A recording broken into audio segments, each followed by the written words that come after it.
Good afternoon, everybody. Thanks for joining us. My name is Kirk Lowe. I'm the Chief Branding Tactician at TactiBrand. I know that's a fancy title. And joining me today is Duncan McPherson, and he is the CEO of Pareto Systems. And he is also founder and I suppose president or CEO of Pareto Platform, which is a CRM for the financial service industry. Again, thanks for joining us. We're going to talk today about client acquisition. We're going to talk about this from a very foundational perspective. I should have showed you our handsome pictures on the slides here. Pardon me. I want you to take a look at the image on the screen right now. And by the way, if you have any questions at all, we have somebody managing the questions, so feel free to post those whenever you like. And we are going to keep everybody muted, but we will have Scott, who will be unmuting himself and asking us questions as we go through here, or keeping some of them till the end. So we'll make sure we answer your questions, okay? We are recording this webinar so that we can make it available to others and yourselves if you want it for future reference as well. So to start, I wanted you to look at the image in the top right of the screen there, and I want you to think about this scenario and how it applies to your business. And as I see this, you may see it a little bit differently, but probably similar. I see the bull on the left as advisors among advisors offering similar services, selling similar products, using similar tools. Some of you might even feel like you're a commodity at times, or people may even look at that like a commodity. Or you could be the advisor leaping into a new world where there are fewer competitors, more unique opportunities, potentially better clients, and perhaps even a better work-life balance. So the question, and it's a really important question that I'd like to ask you, and one that I hope you take away with you today, is when you look at this picture, which of these bowls or scenarios do you see as more risky? Staying in the same fishbowl or leaping into the new one? I think the answer to this question for yourself will help you define your mindset as you consider advancing your practice. And we all know that it's very difficult to stay the same and change at the same time. As a financial advisor, you can be successful at every stage of your career, but as your practice matures, so do your expectations. And eventually you'll want more because you know it's possible. Eventually you want to be free to run your business exactly as you dreamed, with the freedom and rewards that come from being an independent professional. If you're sitting there considering where you fit on the cycle, know this: whatever stage you're at, there's always work to be done to enhance your position. What I want to do before I move on to the next slide is I wanted to try to help everybody here establish their brand value, or the value of a brand in their practice. So if you want to, you can grab a piece of paper, or you can just calculate in your mind, which all you bright individuals I'm sure can handle. So the first question I wanted to ask you to start kind of calculating what your brand value might be, or the value of your brand, is how many more introductions could you get to ideal prospects? So not just anybody, but ideal clients or prospects, the ones that you really want to work with the most. How many could you get if your brand was more compelling and your marketing was more powerful? So if you just write that number down or keep it in your head. So let's say it's 2 a month, 2 more introductions a month, either from centers of influence or clients who feel that your brand is more interesting, more easy to understand, really resonates with the people that they know and would refer you to, and all of a sudden they have a lot of more confidence, and they're more proud to refer you because of how exceptional you look and how clear your message is. So I doubt that you would be here today if you didn't think a brand or a marketing was going to achieve that for your business. So now it's just time to put the number on that. So write that number down. So if it was 2 a month times 12 a month, your number would be 24. The next question is, how many of those will you meet with? So let's say your meeting ratio, so how many people you get a call from or get introduced to how many people actually come and sit down with you. Let's say that's 75%. So let's say that's 18. So you have your own number of calculations going on in your own head, please. And the next question is, how many of those will become clients? So if it was 50%, I'm sure most of you have closing ratios, if you will, pardon the idea of closing, but that is the reality. So how many of those clients would become, how many of those people would become clients? And if it's 50% for you, many of you is probably a lot higher than that, but you'd be at 9 people per year. And if you think about the value of each of these new clients over the first year, so how much revenue would generate from an ideal prospect, for some of you that might be 5,000, others 10, some maybe even higher, like 20 or 1,000 or more. So let's pick an easy number, 10,000. So that'd be $90,000 more in revenue that you feel you should be able to make if you had a more compelling brand and much more professional marketing. Okay, so I just wanted you to keep that there in front of you. The next thing I wanted to talk about is kind of the formula. And we're not going to be able to talk about all these things today, but I think you'll agree that no one can be an expert in all these areas of their business, but it often takes expertise in all areas to grow and sustain a vibrant practice. You need to excel in all 3 areas: professional competence, practice management, and business development. Today we're going to focus on business development. Specifically, we're going to be focusing on client acquisition because that's really what business development is all about. But just to be clear, I want to make sure you understand we highly recommend you have competence in all of these areas.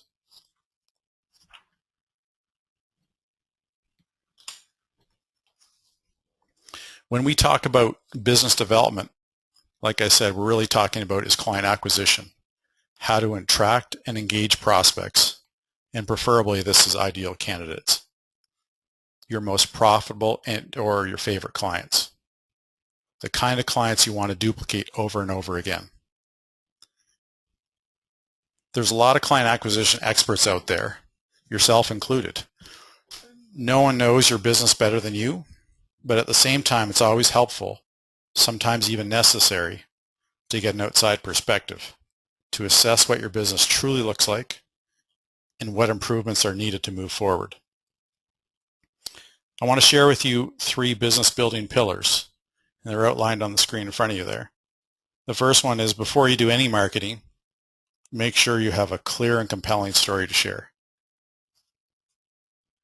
There's a lot of financial advisors and there's a lot of businesses in general that market and put their message out there, but it's not the message that they really need. So make sure, so as you're not wasting your time and effort as you put yourself out there, that you have the message that you feel is the most compelling.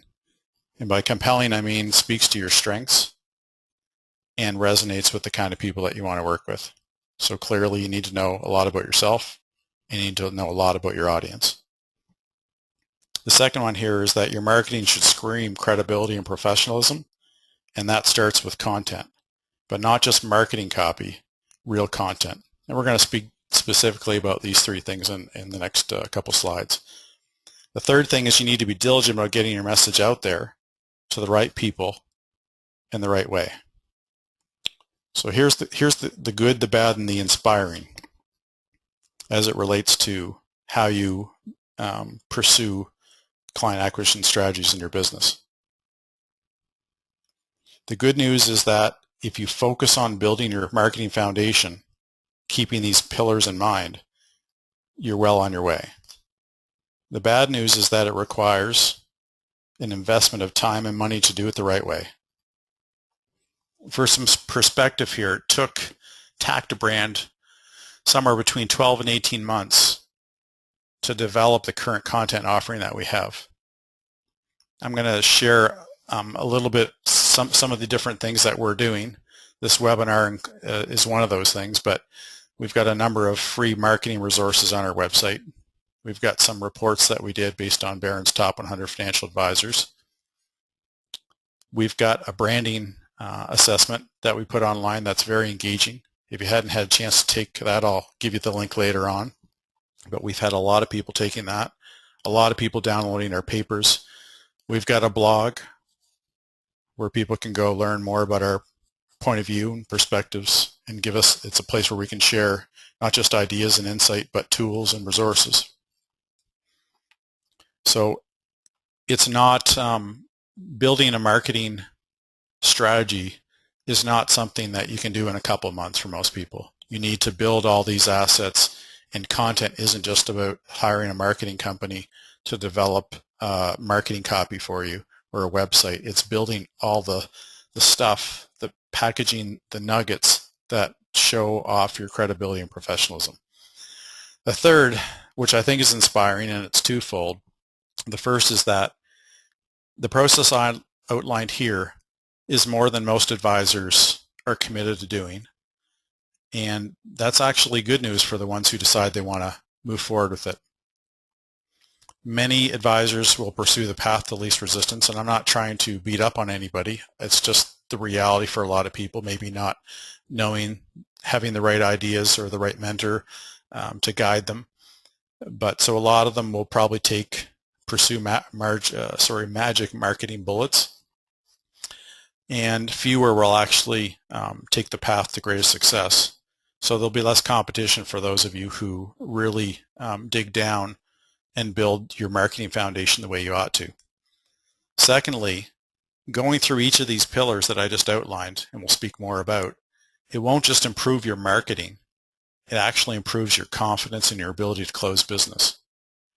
Over the years, I've had many clients who have called me with success stories before we even launched their website. So the first thing that we normally do with clients, as in TactiBrand, is to work on defining their story, their target audience, and right after we get that nailed, advisors are calling me back with success stories because they are so more focused on the people they want to work with, the message they have to get to that's going to resonate with their clients, and they have a lot more confidence because they feel like they finally know how to tell their story.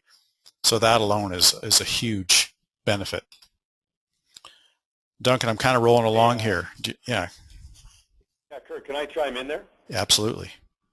Yeah, it's just kind of a perfect segue, and I wanted to say, everybody, and this is Duncan, by the way, marketing is what you say place, and branding is ultimately how you are perceived by the marketplace, and there's a big distinction there.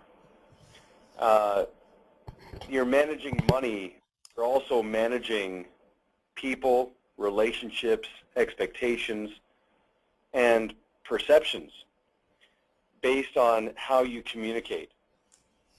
And to Kirk's point, an essential habit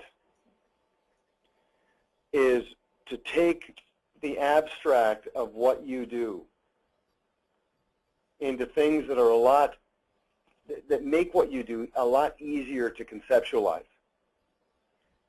because it is abstract. And, listen, Kirk, me, all of you, we're all effectively in the knowledge for profit business. I mean, we think for a living. We don't sell things. We promote the promise of results in the future. That's what we promote. That's what you promote. You promote the promise of the future.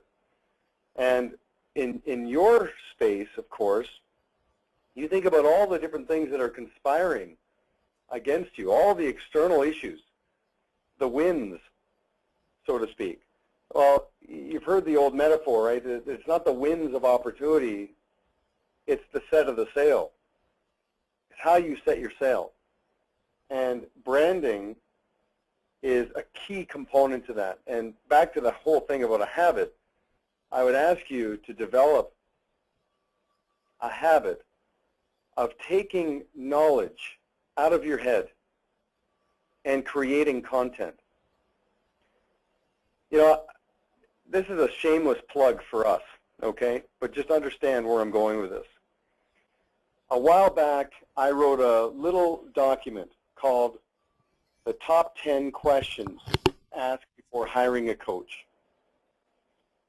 And I positioned this document as something a financial advisor could use as a guideline, a script when interviewing other coaches, whether they're interviewing us or interviewing somebody else. We put this on our website and said, look, if you are thinking about going out and getting a coach, we know it's an abstract experience and pursuit. This is how you can establish which coach is a good fit for you and who you're a good fit for as a client based on your needs.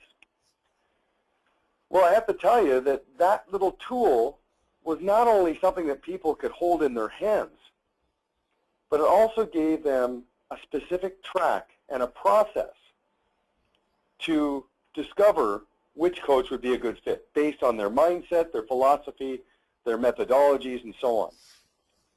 So what I'm suggesting to you based on that example is I'm asking you to become a content machine.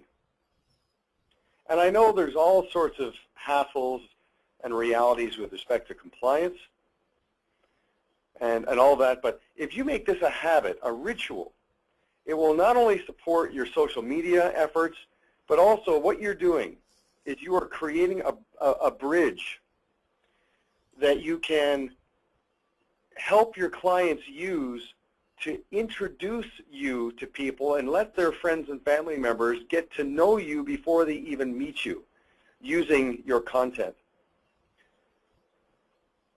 This is absolutely critical in terms of helping you distinguish yourself, because as you know, there's two types of financial advisors. There's salespeople and there's consultants. You want your clients, you want your prospective clients, you want your strategic partners to immediately and favorably contrast you to the salespeople and make it easier to connect with you, and again, using that bridge, using content. So I just want to reinforce what Kirk has said to this point early in the webinar, that how you're perceived, and if you can take the abstract of what you do into things that are tangible and specific, and you make this a habit and a ritual, it's going to serve you very, very well. I'm going to speak about specifically about some of those tangible items. So Duncan gave you an example of a checklist that he's leveraged for his business. I talked about some of the content that we've packaged leverage for my business, and I'm going to give you some ideas of some of the stuff that you can do to leverage for your own business.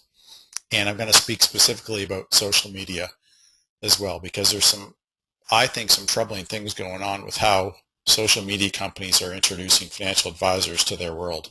And I want to give you some really good insight there, and I'm sure Duncan will be able to add to that.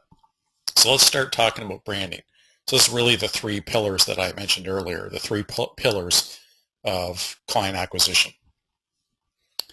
I could really talk about branding for hours, but I'm going to do my best to summarize it for you so that you can have some takeaways. You can start thinking about it in these 5 different areas. The first one is that you need to be seen as unique. Not necessarily the only one in the world that does something, but certainly one of a few in a certain marketplace. Obviously, the one and only is the best, but you have to be seen as different than most. And that difference had better be relevant, which is my second point. Your uniqueness needs to be highly relevant to your ideal audience. So you have to define your ideal audience. And I know Duncan's could probably go on for a day about defining your ideal audience. Do you want to talk a little bit about that right now, Duncan? Well, the one thing I wanted to add to what you're saying in terms of the power of contrast. I mean, every affluent client you're either striving to attract and then keep, or just keep the ones you have now and convert them into advocates who introduce you. Everybody has a frame of reference in terms of how a financial advisor conducts himself or herself. And you want to use the contrast principle to ensure that you stand out, because in every relationship, existing relationships, you want to inject energy so that things don't get too familiar. With new relationships, you want to stand out, get people's attention, and be memorable. And this is all done with the support of solid branding. So that's it for now, Kirk. I'll just keep chiming in as you progress, but I just want to reinforce how essential this is for somebody who's in the relationship management business as much as they are in the asset management business. So just to summarize about relevance, if you're great at X and your clients really only care about Y, you're going to be in trouble, obviously. So you need to make sure that you're relevant and you do your homework there. The third item here under branding is really that your message needs to be simple enough to put out there. Naturally, you need to get out in front of the right people the right way. And we'll talk about that a little bit more in the pillar number 3. But you have to have a simple enough message that when it's exposed, when you put it out there, that people can really get it. The fourth is that you need to be your brand. This is pretty huge. You can fake it for a little while, but if you're not who you say you are, it'll definitely catch up with you. And I've absolutely seen this. And it becomes a deeper hole to dig out of. So you want to make sure that you're not over-promising, and that people can get kind of excited when they're coming up with marketing ideas for what their brand is going to stand for, and you need to be practical. But having said that, where the other side of that coin, or the trap that advisors get into, is they start thinking about how am I different, they start thinking, well, maybe I'm really not that different. Because if you're using words like trust, integrity, comprehensive, those are the same words every advisor I've ever spoken to uses when I first start asking, what are you guys all about, or what are you passionate about? A lot of the same stuff comes up. It's not till I start beating them over the head that they start recognizing that that isn't really necessarily what they're all about. Those things may exist, but they don't differentiate them from the guy down the street that the potential prospect is already working with. You have to, if you're going to pry somebody away from an existing relationship, sometimes it's easy, but a lot of times it's not. You gotta offer clear value, and it's got to be moving up the chain for your client. So you got to really work hard at that. So what you need to do sometimes is you need to have somebody help you see the little nuggets that you do really well, that maybe you think everybody else does, but you do them a little differently, and you got to find those out. And they're not always obvious, but you got to work hard. And then when you do find them, you got to figure out, how can I actually leverage this and make it a bigger part of my practice, because I think it's something my clients have really enjoyed over the years. So you got to find those nuggets, then you got to package them so that they seem more tangible and they can be something you can share from a marketing perspective. So that's that behavior and being your brand is really important. And the last one is that your message needs to be compelling enough that clients and peers want to talk about you. They want to advocate for you. This can really only be achieved if everything above has been achieved and all of your team and marketing consistently preach your brand. That's the interesting thing about a brand, is a brand isn't just what you say it is. Like Duncan was mentioning earlier, it's what everybody perceives, but you have the opportunity to nurture it. Not just you, the advisor, and not just your website and the marketing content that you're pushing out through social media or the newspaper or whatever mediums you're using, but it's your staff, it's your office, it's the decor, it's how they get greeted when they come to their office, it's how long you take before you meet with them, how long do they wait in the waiting room before. I've known advisors who said, you have to make somebody wait for 15 minutes before you see them. And I'm not sure if that's what you want your brand to be about, but Think about every little part of the relationship. Every impression you make is important to developing your big story. So to help you gain a better understanding of where you sit as far as building your brand, I invite you to take the branding challenge on our website. At the end, I'm going to give you a link to it. It's a 10-minute assessment and of your brand, and you'll get a useful report along with a brand score. So it'll score, so there's 5 sections, 4 questions each section, and it scores out of 100. So you know how well you're positioned. We're not asking your clients about your brand here. We're just talking about, have you done the work that you need to develop your brand. So that's a great report. And again, I'll give you the URL a couple slides away from now. Now, if I could just add, Kirk, this is really key. Remember something, you're not marketing to yourself, and nor should you do your branding exercises in isolation. You always want to make your clients the voice you listen to, and it is absolutely key to either one-to-one or one-to-many survey your clients on their perception for you. One-to-one can be done over the phone. It can be an agenda item in a review meeting. One-to-many can be in the form of a client advisory council, where you get 10 or 15 people together, and off you go. But the key is, there's 2 questions of the 10 in that survey that are incredibly valuable. Question number 1. So imagine you're my client, I'm your financial advisor, and I say to you, if you don't mind me asking, what's the one thing you value most about our relationship? And let them talk. What's the one thing you value most about our relationship? Second question. When you talk about me with a friend or a family member, what do you say? How do you describe me? Those 2, I mean, there's several that you can ask, but those 2 will help you sculpt a branding strategy from the perspective of how you are perceived. And again, you're not marketing to yourself, so get out of isolation and start the process. I'm not saying it has to be done that way out of the gate, but that is a complement to the overall approach. I might add to that if you're going to be, the people that you choose to ask those questions are ones that you want to duplicate. So the ones that you enjoy working with the most, and for you that might be similar interests, stage of life, or it could just be how much the income earning potential you have from a client. One thing I noticed by asking people that questions like that, I think those are amazing questions.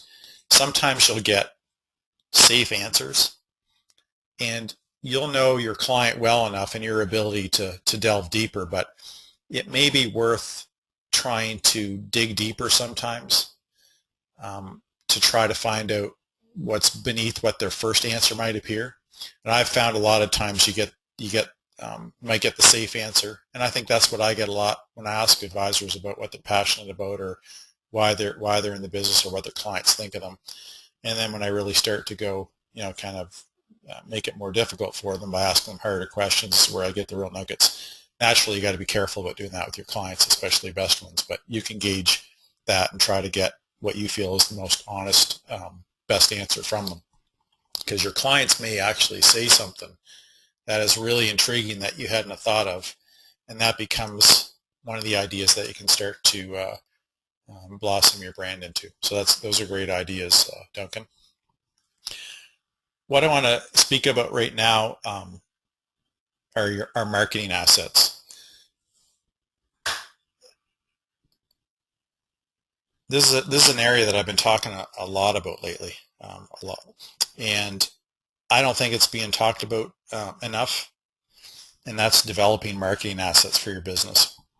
in order to effectively put your name and services out there, you need to rely on these marketing assets.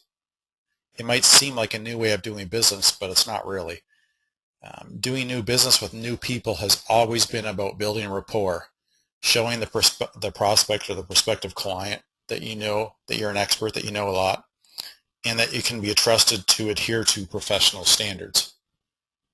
So let me ask you this. When financial advisors engage social media experts, what exactly are they saying and what are they sending out?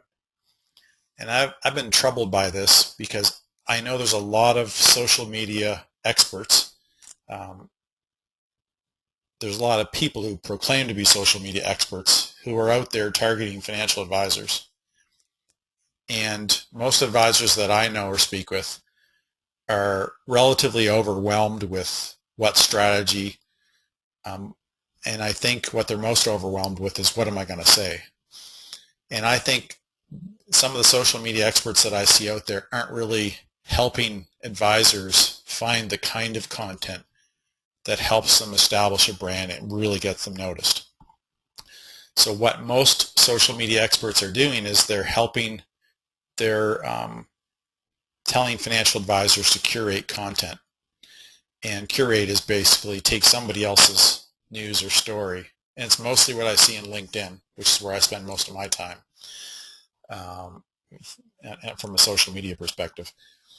And they're just curating other people's stories. And that doesn't really necessarily set you apart. There can be value in curating content for people, but I don't think it's the best strategy from a social media perspective. I think you need to build your own assets. For starters, no matter what you send out, at some point somebody's going to come back to your website. So if your website isn't your first and most powerful marketing asset, obviously with a clear and compelling brand, you're already got a strike. So you need to have a great website. And a great website does not mean a website that you get from a cookie cutter site that that your receptionist and somebody else in the office worked on writing the copy for, that just talks about all the services and your credentials. It needs to be a story. So the cookie cutter websites aren't really serving you if you're trying to stand out. There are some that look better than others, certainly, but they're still not what you really need to drive your brand or to nurture your brand with the people that are looking at you. And believe me, they're looking at you. All ages are looking at you. The second one is to have a blog. Sometimes the compliance departments freak out when you use the word blog, and so you don't necessarily have to use the word blog. You can just say article archive, for instance. I just want to have articles on my website, which is really what a blog is. And for most compliance departments, they're going to request that you turn off the comments, which is really simple to do, especially if you're using a content management system like Word or Joomla or something like that, or WordPress, sorry. Anyhow, so a blog is important. Allows you to share articles. It's easy enough that people in your office can upload, so you don't have to hire website developers to do that. The third thing is having papers. So taking the knowledge, and Duncan was speaking about this earlier where he talked about we're in the knowledge business. And so take that knowledge that's interesting to your clients, that is an intriguing point of view that you have, and put it out there. Naturally, you're going to have to make sure that get compliance approval, but write a paper. And a paper doesn't have to be a month worth of research and 42 pages long. A paper could be, let's say, 800 to a couple thousand words. And you can achieve that pretty quickly if you just make time every week or every month to go and write. And you might not be writing a paper every month. You don't have to do that, but maybe every quarter you put one out. And you could even get known for doing certain things. For instance, at TactiBrand, we plan on writing a research report every year about top barons, the top 100 advisors as appointed by barons, and about how, and rating their websites and stuff like that. And there's other lists that we're going to do as well, just to see what the cream of the crop, if you will, um, how they're marketing it, how good a job they're doing, and what areas they happen to be doing good jobs in, or not as good a job. So hopefully we'll be known for that, and you could be known for certain kinds of reports as well. The next thing is just post, which is really making sure you consistently add posts to your blog / articles, and you don't have to be overwhelmed that you have to write some incredible article or post every month or every week. Sometimes curation is fine. Sometimes you can find somebody else that said something wonderful and you have your own perspective of it, and that's what you share that day or that week or that month. But you want to have a good mixture of things. The next one is checklists. Checklists are fantastic. Give people an idea, something that they can download that's really summarizes something really important, and in there they'll probably more likely to read that maybe than a white paper. A white paper gives you incredible credibility, but it's less likely that somebody would actually read the whole way through. Although the papers that we put up and launched out to the world about 2 weeks ago, I'm sure I've had about 60 or 80 of them downloaded in the first 2 weeks. So there's a lot of people willing to read stuff that we're putting out there. And the last one is tools. So a tool could be a risk tolerance question that you have. We actually did something called the Life Balance Assessment. You're welcome to check that out. It's at lifebalanceassessment.com. We built that for a financial advisor that we were working with in California, and he uses it with every one of his clients before they start working with them. And it's just a tool that kind of gets you thinking about questions that about different areas of your life that an advisor might not feel as comfortable asking in person, but if they get the client to fill it out, they can speak to where they scored, and that could be a really great conversation piece. So for those of you advisors, for those advisors who want to pursue that more holistic approach, that may be an interesting tool. So that's an idea of a tool that you could use. You can do much more simple stuff. For TactiBrand, like I mentioned several times now, the branding challenge is something that we've had over 30 people in the last 2 weeks take, and the feedback that I've gotten is that there were some really great questions in there. It really got them thinking, which was the whole plan. So the next thing, anything to add to that, Duncan? About developing marketing assets? I guess you started talking about it, but.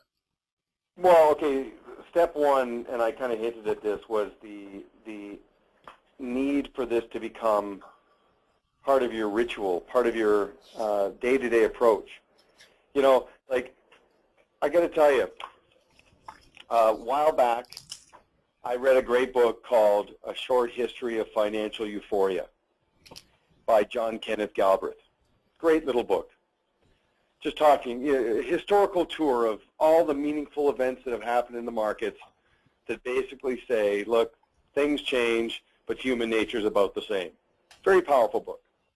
I like the book so much that I created a 2-page executive summary of the book. And I sent this out to a bunch of my advisor clients. Well, I had an advisor where that became a major part of his branding, where he was a voracious reader. So every time he read a book on the markets, on process, whatever the case may be, he would take the book and summarize it. And that became part of, and again, his clients came to expect it and look forward to it. It became that bridge to make it easy for clients to introduce friends and family. It became part of his branding. But it became a habit for him. And it wasn't that hard. And what I'm saying to you is, if you can get into the habit of taking what you're exposed to and your interpretations of events in the world and getting them out of your head, because they're not intellectual properties in your head. Get them out of your head. Give credit where credit's due in terms of their origins, but make that a compliment to your branding. Again, it's things people can hold in their hands that reflect well on you. So that's what I would add there, Kirk. I think that's an incredible idea. You can do that I do that on LinkedIn, but my book reviews are kind of simple, but that's a fantastic idea. And those kinds of ideas are what can really drive a brand, and can really endear people to you because of just this incredible value that you consistently bring. So I want to talk a little bit about the third pillar, um, your communication plan. And communications has changed a lot over the past few years. Um, 3 of the 5 tactics above are new media. In fact, you could even say that how one does public releases and community outreach has even changed, because you can use the other ideas here to achieve both of those. Before you put your message out there, you need to have a compelling story, compelling ideas, compelling resources, because that's what people are looking for. People aren't looking for somebody with their hands open saying, do you want to come meet with me in my office? Are you ready to be a client of mine? People want you to do what's natural when you meet somebody, and that's build rapport, offer something that is helpful to them without asking for anything in return. And when you build relationships that way, um, that's how you build a great following. And in order to do that, you got to have lots of things to share, and most importantly, you got to, when you have those things to share, you actually got to put them out there. So social media is obviously a good tool to do that. I spend a lot of time in LinkedIn because business to business network, I think clearly LinkedIn is the leader. And Google Plus is another one that's growing quickly. Facebook is a decent tool if you're going to keep it up, especially if you use a timeline, because if you don't stay on top of things, your timeline will may make you look bad. I find SlideShare is a great tool. It's not so much of a network, but it's a great way to get content out there. It's good for search engine optimization. Twitter is another one that's pretty good, although I don't find it as good for what I do. But and then Pinterest is another very interesting one. The reason I like Pinterest a lot is because I find it allows you to create more personality and culture for your business because it's more visual. So I find it pretty compelling from that reason. But it's a lot of work to build all of these up, so you've got to choose which ones you feel are most appropriate and which ones you can commit to. And it's always a good idea to never bite off more than you can chew, because social media doesn't lie. So because it archives everything, it really shows how committed you are to it. So I'd highly recommend whatever social media you decide to use, make sure that you do what you can and then grow slowly. Same thing with your blog. Don't promise weekly commentary and resources and content if you can't deliver that. But a blog is a great way to establish some value, and the picture on the previous slide was actually that was actually a picture of myself and my new blog at kirklow.com. I know that Duncan has a really fantastic blog, and with a ton of incredible content there. And there's some stuff that I've really enjoyed reading on his blog. Nurture campaigns is not a new idea. It's been referred to as drip campaigns over the year, but how you use this has changed. You can use email companies. There's a lot of companies like Constant Contact, Eye Contact, Eye Contact, different companies like that.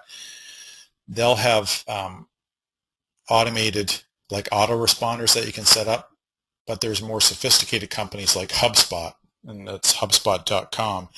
That's a little more pricey, but it's a significant engine for creating nurture sequences. So that means that if somebody downloaded one of your papers, it could trigger a track of emails that get sent over a certain amount of time that give people more stuff and lead them to other call to actions that you might have, like a webinar, an assessment that you have, another report or article that you've done, just send them back to your blog. So there's some really interesting things you can do with a nurture campaign.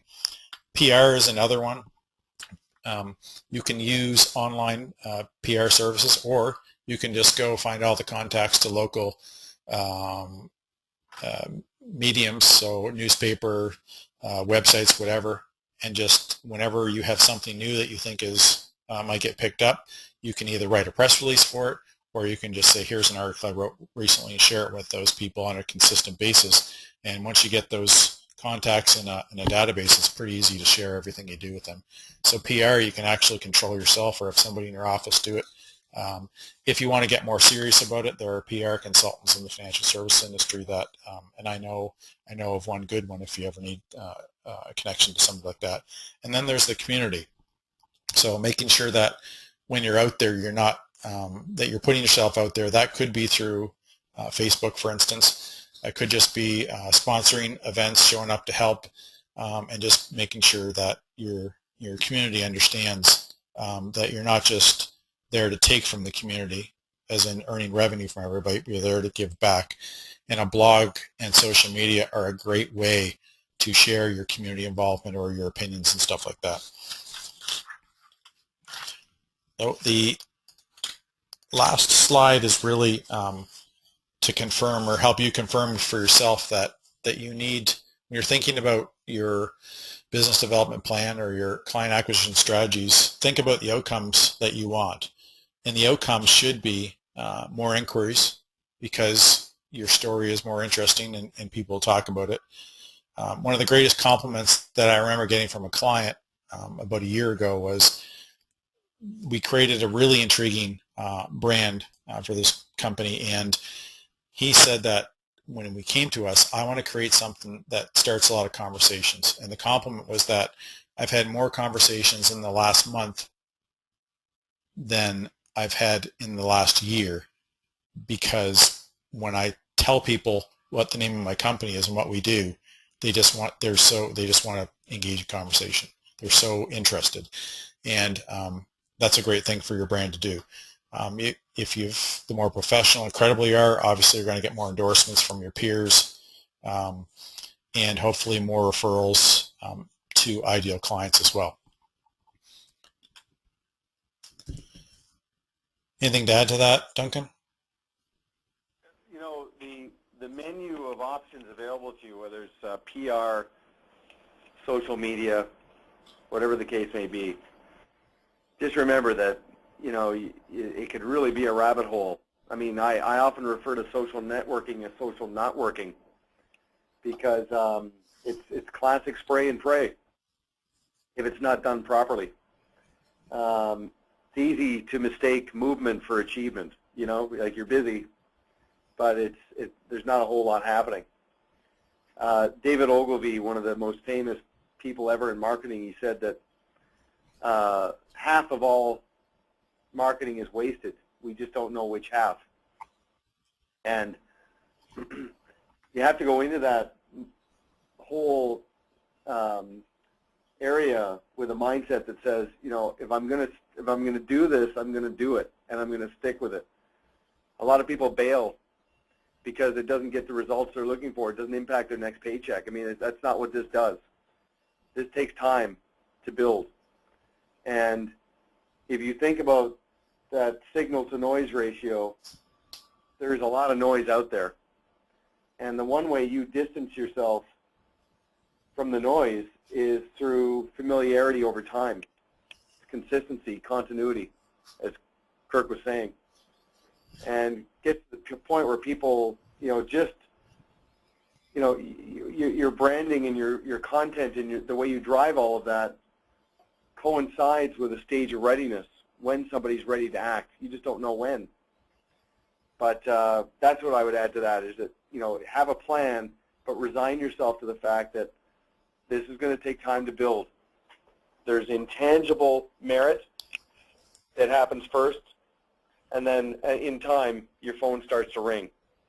But, you know, with prospects, you're trying to position yourself in their minds as number two and create a nagging feeling in their minds they're with the wrong person.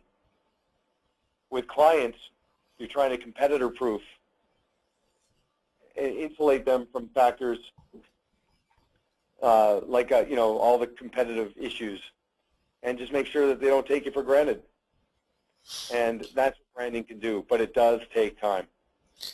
I think there's a bit of a misconception sometimes that the social media person who's on there all day and night is the only one who who reaps rewards. I don't think that's the most important point about social media is how many times you throw stuff out there. I think it's the quality of what you put out there, and I think it's the circle of how you put stuff out there. So if they see you, they see it on your blog, they were on your website, they saw you in a discussion group, and then they're, so it's just having a circle of connectedness in how you do it versus trying to be there all the time. I just wanted to end off by giving you guys some links here to some possible next steps for you, and those next steps could be simply just staying on Duncan and I's radar, so that you get some of the wisdom and the nuggets that we put out there on a pretty consistent basis. So if you want to take the brand challenge, you can do that at tactibrand.com/challenge. It takes about 10 minutes or less, and regardless of what the score ends up being, the questions will really get you thinking about maybe some stuff that you haven't thought about before, or it's been a while since you reconsidered it. You, at the bottom of the kirklow.com website, there is a button to subscribe to the blog. Basically, that means that every time I post something new, you'll get an email with that post. And I probably will be adding stuff every couple of weeks to a month, something like that. So I won't be inundating anybody. Duncan has an incredible actionable tip of the week, and I've been getting those now for months, and there's some really fabulous stuff that Duncan shares in there. That's the other thing, that when you share content, don't be scared to share stuff that you think other advisors are going to steal, because you have to give value. And that's one of the things that I notice about Duncan in particular is he gives away a lot of secrets. He doesn't, he just tells it like it is, like he'd be telling somebody if he was coaching them or speaking to them. And you have to take that stance when you're communicating with your audience. Don't hold everything close to your chest. That's kind of an old way of thinking. You got to be prepared to give a lot of value to people. And the truth is they'll appreciate that, and they'll be the one you think of when they need help. The last point here is Duncan, and this is impressive as well, has a zero-cost coaching promise or guarantee, which I find pretty credible, and I don't know that I've ever seen that with a coaching company before. If you want to learn more about that, you can visit paretosystems.com, or you can call Anita Vaughn at the number on the screen there, and she will get you more information. Any parting comments, Duncan? Yeah, you're all investing your time being on this call, which makes a statement about your commitment to personal and professional development. Just know that everything here is a study. It's a learned skill. You know, I share so much content because I don't create a lot of the content. I have so many conversations with advisors. They tell me what works and what doesn't. I often joke that my creativity stems from my ability to conceal my sources. But there you are. My sources are people from the field. These are learned skills. So all I'm going to say to you in conclusion is be a serious student when it comes to branding and client acquisition and marketing. If you were to say to yourself, okay, I'm really going to roll up my sleeves, study and apply what I learn, stay focused and committed, and see it through, by the end of 2013, you'd be in a serious groove, and you built a foundation that's very solid and that insulates you from all the factors out of your control. So thanks for investing your time. Kirk, thanks very much for driving and setting this up, and obviously for waving our flag. I appreciate it. And again, all of you, if you're really serious about branding, the one thing I do know about Kirk is that he knows how branding works in the financial services space. There are a lot of quote-unquote experts in branding, but they're generalists. Kirk understands your business. And if you're trying to tell a story to make yourself more referable, more attractive, more compelling in the marketplace, I would ask you to take that branding challenge on Kirk's website and immerse yourself in the process. You've got to invest in time, but the return on your investment is fantastic. And it'll also help you know if it might be a good idea to work with Kirk and his team going forward. So thanks very much, and I hope it was valuable. And let's do it again sometime soon, Kirk. Okay, take care. Thanks so much, Duncan. I have one question. Yep. From the audience. I'll bring this up. It's before you guys go. I had a question from Josh.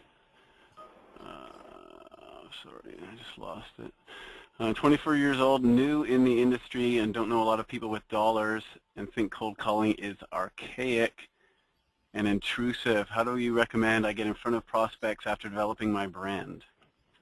Yeah, so what I would suggest to you, if you're just starting out, is target business owners.